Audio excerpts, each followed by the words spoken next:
Hi everyone. Today let us spend some time talking about new entrants into farming. Like you are seeing me, I am in my sunset years. And today most of the farmers are in their late 50s and early 60s. And the next generation is not taking up farming in a way that it has to be done because of so many reasons in terms of income, in terms of the hard nature of the work, in terms of uncertainties. Farming is always about uncertainty. The uncertainties of farming is much more and broader than for any investor who invests in the stock market or takes a risk in any other form of business. Because nature is so unpredictable in terms of what it is going to give at the end of the day. For a farmer to sow the seed, to cultivate the plant, to protect the plant from pests and diseases, take the harvest, and then take it to the market and collect the money. A complete business cycle is what is so difficult for him. Because at the end of the day, for whatever effort that he puts in, the yield and also the return that he gets on it is much lesser, and that is not alluring for youngsters to take up farming in a big way.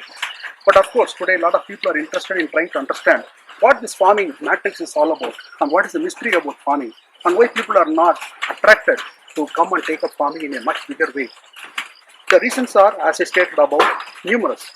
And to make it sustainable, to make it in a way that youngsters are also taking interest and a keen awareness, because at the end of the day, farming is what gives us and delivers the food that we eat.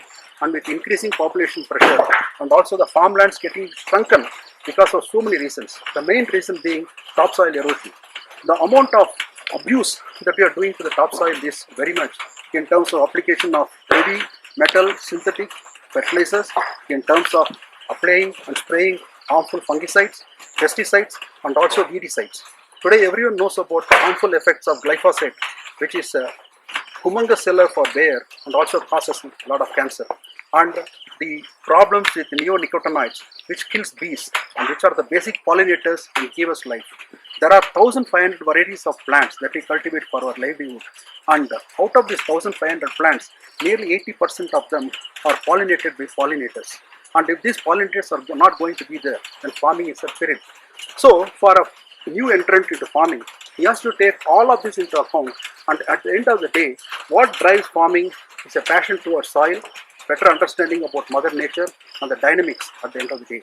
And to make farming as a sustainable tool, what we should focus more upon is not on the yield, but on the profits. So, how do we derive profits from doing natural or organic farming? So we have to reduce our cost of input. We should prepare our own inputs in-house and then try to reduce the cost of operations and also try to sell it at a better price. Because at the end of the day, when you compare the nutrient density of the food that is grown or cultivated by an organic farmer is much higher. The amount of money that one has to spend on medical care and health care becomes substantially less if the food that we are consuming on our plate is harmless, is not poisonous, and is also a safe food, so that our future generations may realize the value and worth of what we are trying to do and what we are trying to give to them in way of a sustainable and regenerative, organic and natural farming. Thank you very much.